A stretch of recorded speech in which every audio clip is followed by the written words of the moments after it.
Hallelujah. परमेश्वर को धन्यवाद, एक बार फिर से उसके वचन से सीख सकते हैं ताकि हमारी आत्मा बलवंत हो और हम परमेश्वर के मार्गों में बढ़ते जाएं। मैंने अपने एक शिक्षक से ये कथन सुना था। उन्होंने कहा था, anything that God blesses has potential of fruitfulness and increase. जिस भी बात को परमेश्वर आशीष दे दे उसमें फलवंत होना और बढ़ने की ताकत आ जाती है। जिस भी चीज को परमेश्वर आशीष दे दे वो फिर बढ़ेगी ही बढ़ेगी और फलवंत जरूर होगी। लेकिन उसी के विपरीत एक और बात मैं कहना चाहता हूं, जिस चीज को परमेश्वर आशीष ना दे, या यूं कहूं जिस चीज को परमेश्वर शाप दे दे, वो चीज फिर फलवंत नहीं हो सकती बल्कि सूख जाती है। आपको याद है वो अंजीर का पेड़ जिसको यीशु मसीह ने शाप दे दिया क्योंकि उसमें फल नहीं पाया, और लिखा है अगले ही दिन चेलों ने देखा वो जड़ से सूख चुका था, वो पेड़ नष्ट हो गया, सूख गया और दोबारा कभी उसमें फल नहीं लग सका। लेकिन वहीं पर जब परमेश्वर किसी को आशीष देता, जैसे परमेश्वर ने आदम को आशीष दी, कहा फूलो फलो और पृथ्वी में भर जाओ, और देखिए वो आशीष आदम के द्वारा सारी मानव जाति में फैलती चली गई। सो याद रखिएगा, परमेश्वर जिसको आशीष दे दे उसमें फ्रूटफुलनेस होना, इंक्रीज होना जरूर पाया जाता है। लेकिन वहीं परमेश्वर जब किसी को आशीष ना दे तो उसमें फ्रूटफुलनेस नहीं आ सकती। थोड़ी देर अपने जीवन पर मैं और आप गौर करें। क्या मैं और आप ऐसा जीवन जी रहे हैं जहां हम परमेश्वर से बरकत पा रहे हैं, जहां परमेश्वर खुश होकर कह रहा है बी फ्रूटफुल, मल्टीप्लाई?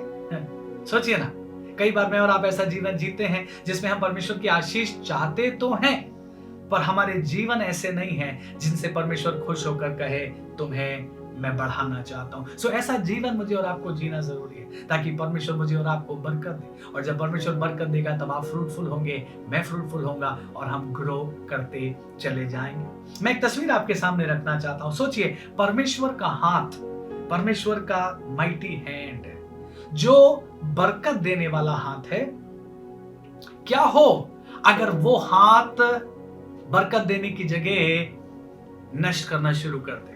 बड़ा अजीब सा सवाल है। वही हाथ जो एक समय बरकत दे रहा था, अगर वही हाथ किसी के विरोध में हो जाए तो उस व्यक्ति की क्या दशा होगी। और भजनकार ने कुछ ऐसा ही शायद एक्सपीरियंस किया होगा, इसलिए उसने एक बात कही। भजन 77 उसका 10वां पद, Psalm 77 वर्स 10 कहता है, मैंने कहा यही तो मेरा दुख है कि परम प्रधान का दाहिना हाथ बदल गया। ओह, क्या कह रहा है? मेरा दुख यह है कि परम प्रधान का जो दाहिना हाथ था वो बदल गया।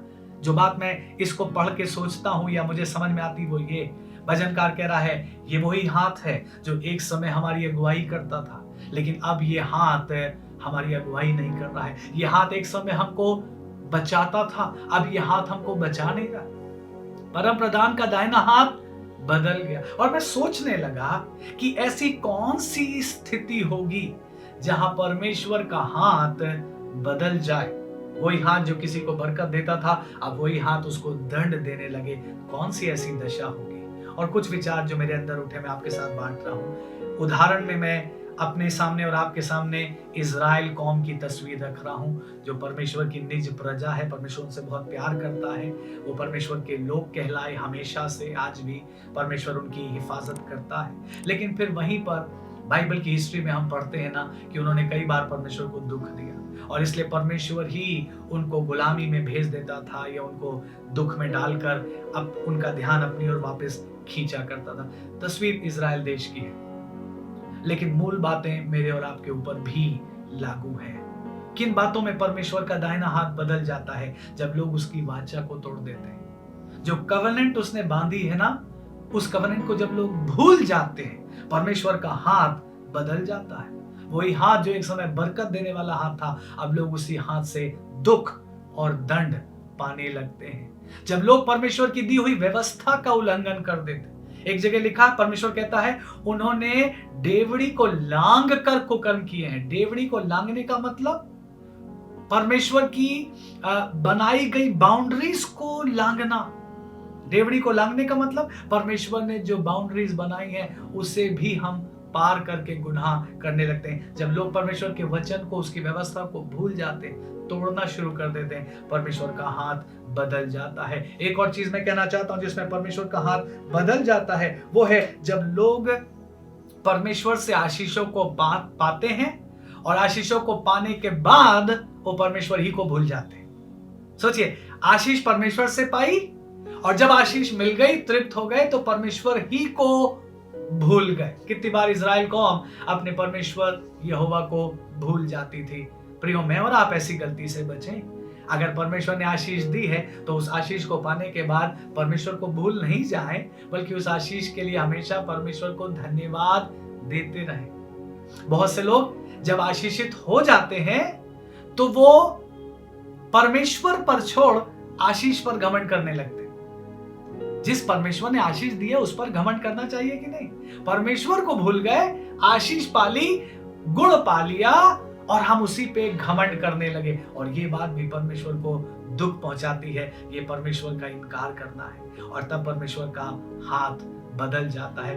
एक दो बातें और कहना चाहता हूं। जब इज़राइल कौम बार बार पाप करती थी तो परमेश्वर अपने नबियों को भेजता था, अपने दासों को भेजता था, उनके द्वारा वचन, भविष्यवाणी भेजा करता था, चेतावनियां भेजा करता था, और ये उन नबियों पर भी विश्वास नहीं करते थे, बल्कि कितने नबियों को इन्होंने मरवा दिया। इस बात से भी परमेश्वर का हाथ बदल जाता है कि मैं तुम्हें बचाने की कोशिश कर रहा हूं, लेकिन तुम अपने बचाव ही को अपने हाथों से नष्ट कर दे रहे हो। जब इन्होंने परमेश्वर के दासों की बातें नहीं सुनी तो फाइनली परमेश्वर ने अपने बेटे को भेजा, अपने पुत्र हमारे प्रभु यीशु मसीह को भेजा। वो सबसे पहले इज़राइल देश ही के लिए आया, उन्हीं के बीच में उसने सबसे पहले सुसमाचार सुनाया, बड़े बड़े आश्चर्य कर्म किए, लेकिन अफसोस के बाद उसको देखने के बाद भी इन्होंने उस पर विश्वास नहीं किया, और इसीलिए परमेश्वर का जजमेंट इनके ऊपर आने को बार आ गया। यही तो हम देख रहे हैं, परमेश्वर का दाहिना हाथ बदल जाता है। कब बदल जाता है? जब लोग ऐसा कुछ करते हैं जो परमेश्वर बर्दाश्त नहीं कर सकता। हाँ, परमेश्वर लॉन्ग सफरिंग है, लेकिन मुझे और आपको ध्यान रखना है, हम परमेश्वर की डेवड़ी को लांघ नहीं सकते। परमेश्वर ने जो बाउंड्रीज बनाई है उसको लांघ जाएंगे तो फिर परमेश्वर का दाहिना हाथ बदल जाएगा, और फिर वही हाथ जो बरकत देता था अब वही हाथ नष्ट करने लगता है। लेकिन मैं संदेश को अंत करना चाहता हूँ ये कहकर, उन्होंने यीशु मसीह पर विश्वास नहीं किया, लेकिन फिर बाइबल क्या कहती? जितनों ने उस पर विश्वास किया उसने उन्हें परमेश्वर की संतान होने का अधिकार दे दिया। अगर मैं और आप चाहते हैं कि परमेश्वर का हाथ, आशीष का हाथ हमारे ऊपर बना रहे, इन चीजों को ध्यान रखिएगा, उसकी वाचा को मत तोड़िएगा, उसके वचनों में बने रहिएगा। आशीष पाने के बाद उसको भूल मत जाइएगा। जब वो अपने दासों को आपके पास भेजे, उनको गंभीरता से लीजिएगा, और खास तौर से परमेश्वर के पुत्र हमारे प्रभु यीशु मसीह में अपने विश्वास को बनाए रखिएगा, तो परमेश्वर का हाथ आपके ऊपर आशीष के लिए बढ़ा रहेगा। और फिर से वही बात कहूंगा, जिस चीज को परमेश्वर बरकत देगा उसमें फ्रूटफुलनेस भी आएगी, बढ़ोतरी भी आएगी, आनंद भी आएगा, और प्रभु की आप भरपूरी में अपने जीवन को बिता पाएंगे। प्रभु आपको आशीष दे।